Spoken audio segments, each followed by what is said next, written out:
তই ইমান দিনৰ মূৰত আহিছ, মোৰলৈ চাগে তোৰ অলপো মনতে নপৰে ন? মোৰ যে তোৰলৈ ইমান মনত পৰি থাকে। মনত পৰে কিয়নো নপৰিব? তই আমাৰ একমাত্ৰ ছোৱালী। তোক মিছাতে আমনি কৰিবলৈ বেয়া লাগে, সেইকাৰণেহে মই ঘনে ঘনে নাহো। বহুত দিনৰ মূৰত এদিন আহো। বাহিৰতে কথা পাতি থাকিবি নেকি? বৈ ভিতৰলৈ বৈ। বৈ তহঁতৰ ঘৰলৈ বহুত দিনৰ মূৰত আহিছো। ভালকে ভাত এসাঁজ খাইহে যাম দেই। শুনচোন, তহঁতৰচো ইমানবোৰ মাটি বাৰী আছে আৰু খেতিও ভাল হয়, তথাপিতো ঘৰটোনো কিয় ভালকে বনাই ল'ব নোৱাৰ? সকলো মানুহৰে পকা পকা ঘৰ। গাঁৱত আজিকালি পকা ঘৰেই চবতে। তহঁতৰ অত দিনৰ পৰা কেঁচা খেৰৰ ঘৰে দেখি আহিছো মই। কিনো কম আৰু, আমাৰ একেটা ককাইক ভাইক দুজন নহয়, সেইকাৰণে যিমান মাটি বাৰী সম্পত্তি আছে সকলো দুভাগ কৰিবলগীয়া হৈছে। আৰু আমাৰ ভাগত যিমানখিনি পইচা পাওঁ সেইখিনি বছৰটোৰ কাৰণে দাইল নিমখ এইবোৰ কিনোতেই যায়। ঘৰ বনাবলৈ আৰু পইচা নাথাকে আমাৰ। তই তেনেকে ক'লে নহ'ব নহয়। তোৰ ল'ৰা সন্তান দুটা আছে আৰু সেইজনী ভাগৰ দেখোন একো সন্তানে নাই। সেইকাৰণে মাটি সম্পত্তিবোৰ এনেকে ভাগ কৰিলে নহ'ব নহয়। তহঁতি বেছি ভাগত পাব লাগে। তই অলপমান কথাটো চিন্তা কৰিবি। মা, তই যি কৈছ ঠিকেই কৈছ। মোৰ ল'ৰা দুটা, সেইকাৰণে মই মাটি সম্পত্তি বেছি পাব লাগে। আজি ৰাতি এখেতৰ লগত এইবোৰ কথা আলোচনা কৰিবই লাগিব। এয়া চাহ লওক। শুনিছেনে? মই কথা এটা ভাবিছো। আমাৰ ল'ৰা দুটাৰ ভৱিষ্যতৰ কথা আমি চিন্তা কৰিব লাগিব। সেইকাৰণে আমাৰ যিমান মাটি সম্পত্তি আছে সমানে দুভাগ কেতিয়াও নকৰিব, শুনিছে? কেতিয়াও নকৰিব। আমাৰ ল'ৰা দুটা আছে বাবে আমি মাটি সম্পত্তি বেছি পাব লাগে। আৰু সিহঁতৰ যিহেতু সন্তানে নাই, সেইকাৰণে নদীৰ কাষত যিখিনি মাটি আছে সেইখিনি সিহঁতক দিয়ক। কিন্তু নদীৰ কাষত থকা সেই মাটিখিনিত ধান খেতি ভাল হ'ব জানো? সেইবোৰ আপুনি চিন্তা কৰিব নালাগে নহয়। নদীৰ কাষত যিমানখিনি মাটি আছে সিহঁতক দি দিয়ক। সিহঁতি যি কৰে কৰিব। বাকী মাটিবোৰ আমাৰ হ'ব। আপুনি অহাকালি ৰাতিপুৱাই গৈ ভাইটিক কৈ থৈ আহিব এই কথা।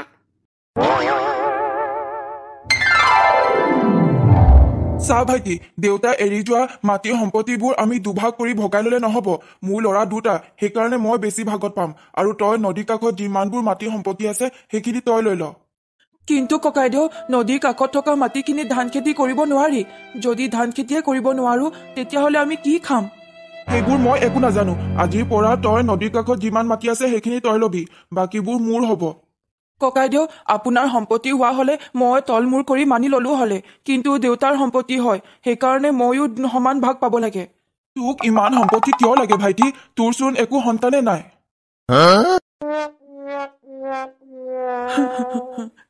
ককাইদেউ মোৰ লগত কিয় এনেকুৱা কৰিলে? আপুনি দুখ নকৰিবচোন। শুনিছানে মালতী? ককাইদেউৱে আমাৰ কোনো সন্তান নাই বাবে নদীৰ কাষৰ সেই বালিয়া মাটিখিনি দিছে। আৰু সেই মাটিখিনিত ধান খেতি কৰিবই নোৱাৰি।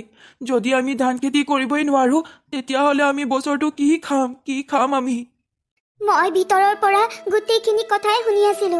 ককাইদেউৱে আমাক নদীৰ কাষৰ বালিয়া মাটিখিনি দিছে আৰু য'ত খেতি বাতি কৰিব পাৰি সেই মাটিখিনি ককাইদেউহঁতে লৈছে। এতিয়া কি কৰিম মই একো বুজি পোৱা নাই। সেইখিনি মাটি খেতি কৰিবও নোৱাৰি আৰু আমি অত দিনৰ পৰা খেতি কৰিয়ে খাই বৈ জীয়াই আছো। এতিয়া মই কি কৰিম? আপুনি এনেকে হাৰ মানিলে নহ'ব। আমাৰ ওচৰত যিহেতু এতিয়া একো উপায় নাই, সেইকাৰণে আমি সেই মাটিখিনিতে খেতি কৰিব লাগিব। কিন্তু সেইখিনি মাটি খেতি হ'ব।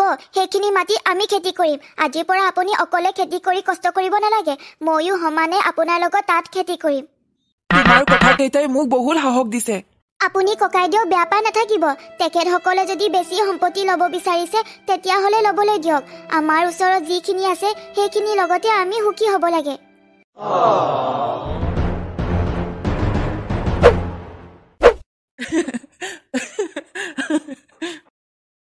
আপুনি মোৰ ফালে চাই কিয় হাঁহি আছে?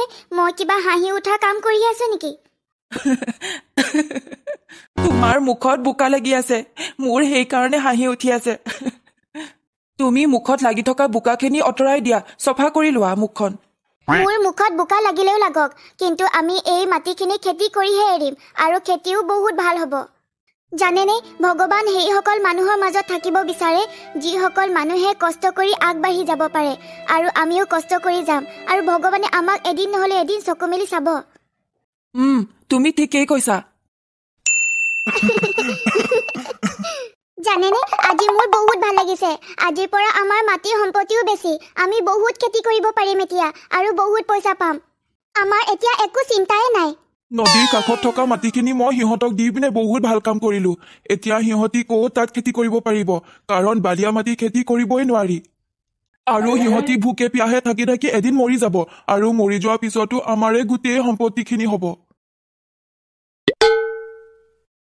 আপুনি আকৌ কলৈ যায় সিহঁতি নদীৰ কাষত খেতি কৰিছেনে নাই কৰা তাকে চাবলৈ যাওঁ ময়ো যাম তেনেহলে মোৰো চাবলৈ মন গৈছে নদীৰ কাষৰ বালিয়া মাটিখিনিনো সিহঁতি ধান খেতি কৰিছে নে বেলেগ খেতি কৰিছে তুমি নদীৰ কাষত গৈনো কি কৰিবা নালাগে দিয়া ময়ে সিহঁতৰ খেতিখিনি চাই আহোঁগৈ মায়ে দিয়া বুদ্ধিমতে কাম কৰিলো কাৰণেহে আজি আমাৰ হাতৰ মাটি সম্পত্তিও বেছি আমি দুয়ো কষ্ট কৰাৰ কাৰণে আমি বালিয়া মাটিটো আমি ধান খেতি কৰিব পাৰিলো এয়া চাওক মালতী তুমি কৰি দেখুৱালা তুমি নথকা হলে মই কেতিয়াও এইবোৰ কৰিব নোৱাৰিলো হয় ব'লা আমি ঘৰলৈ যাওঁ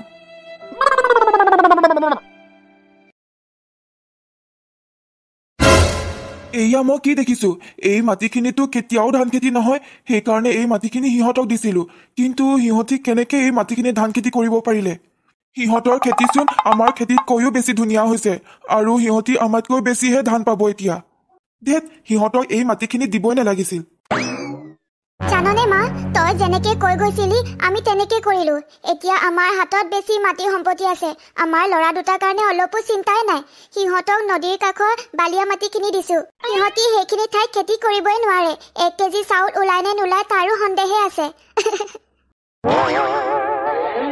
আপোনাৰ আকৌ কি হ'ল ইমান দুখ কৰি আছে যে সিহঁতি আপোনাক কিবা ক'লে নেকি গালি পাৰিলে নেকি আপোনাক মাৰিলে নেকি বাৰু নাই সিহঁতিনো মোক কিনো কব সিহঁতৰ খেতিখিনি দেখিয়ে মোৰ মনটো বেয়া লাগি গ'ল আপুনি দুখ নকৰিবচোন সিহঁতৰ যদি খেতি একেবাৰে বেয়া হৈছে তেনেহলে আমাৰ পৰা 1 কেজি চাউল দি দিব লাগিব উপায়টো নাই আৰু তুমি এয়া কি কথা কৈছা আমি সিহঁতক চাউল দিয়াতকৈ সিহঁতৰ পৰাহে চাউল খুজিব লাগিব যি দেখিছো কি সিহঁতৰ খেতি আমাৰ খেতিতকৈও বেছি ভাল হৈছে ধান বহুত লাগিছে চাউলো বহুত পাব সেইকাৰণে মোৰ এতিয়া খংহে উঠিছে সেই মাটিখিনি আমি সিহঁতক দিবই নালাগিছিল যদি সিহঁতৰ খেতি আমাৰ খেতিতকৈও বেছি ভাল হৈছে তেনেহলে এয়া মই কেতিয়াও হ'বলৈ নিদিওঁ মই সিহঁতৰ ধান খেতিখিনি বৰবাদ কৰি দিম শুনিছানে মালতী দুদিন ধৰি বৰষুণ দি আছে সৰু সুৰাকৈ বৰষুণ দি আছে বাবে ধানবোৰ একো নাই হোৱা কিন্তু ডাঙৰকৈ এজাক যদি বৰষুণ দি দিয়ে তেতিয়া গোটেই ধান বৰবাদ হৈ যাব মই ভাবিছো যে কালি ৰাতিপুৱা সোনকালে গৈ ধান গোটেইখিনি কাটি ভঁৰালত ভৰাই থৈ দিব লাগিব তেতিয়া বৰষুণ দিলেও একো চিন্তা নাই ধান কাটিবৰ কাৰণে ময়ো আপোনাৰ লগত যাম তুমিও যাবা তোমাৰচোন বহুত জ্বৰ উঠিছে তুমি কেনেকে যাব পাৰিবা আপুনি মোৰ কাৰণে অলপো চিন্তা নকৰিব ৰাতিপুৱালৈকে মোৰ গা ভাল হৈ যাব মালতী মালতী মই ধান কাটিবলৈ যাওঁ তুমি থাকা হেৰি ময়ো যাওঁ আপোনাৰ লগত ধান কাটিবৰ কাৰণে তোমাৰ বহুত জ্বৰ উঠিছে সেইকাৰণে তুমি নোৱাৰিবা তুমি ঘৰতে অকণমান আৰাম কৰা হ'ব বাৰু মই নাযাওঁ আপুনি সোনকালে আহিব মই সোনকালে ধানখিনি কাটিম আৰু ঘৰলৈ আহিম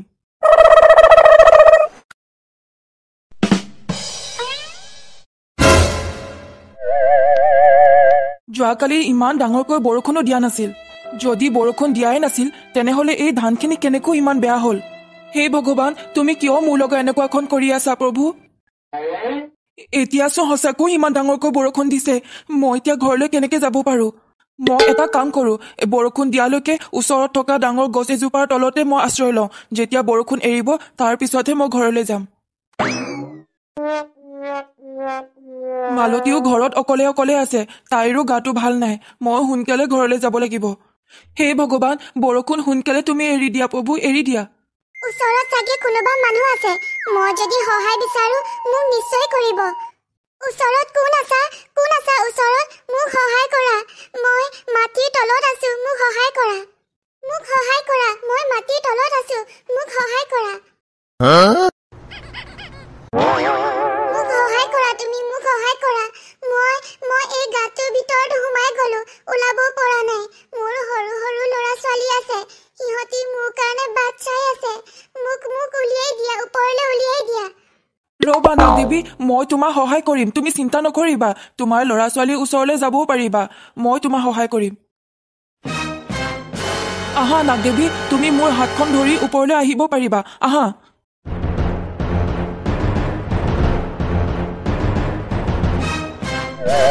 তুমি মোক নতুন এটা জীৱন দিলা, নহলে মই গাটোৰ ভিতৰতে সোমাই মৰি গলো হলে, আৰু মোৰ ল'ৰা ছোৱালী কেইটা একো খাবলৈ নাপায়, সিহঁতিও মৰি গল হলে। তোমালৈ অশেষ ধন্যবাদ। তুমি মোক সহায় কৰাৰ বাবে মই তোমাক কিছু সোণৰ পইচা দিব বিচাৰো, আৰু সেই পইচাখিনিৰে তুমি ভাল কামত ব্যৱহাৰ কৰিব পাৰিবা। মই বৰষুণ জাকো ৰখাই দিলো, তুমি এতিয়া এই পইচাখিনি লৈ ঘৰলৈ যোৱা, সোনকালে যোৱা।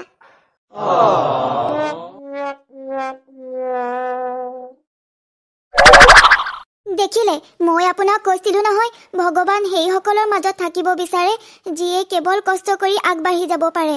আমি কষ্ট কৰিছিলো, সেইবাবে ধান খেতিখিনি বেয়া হ'ল যদিও আমাক ভগৱানে সহায় কৰিলে।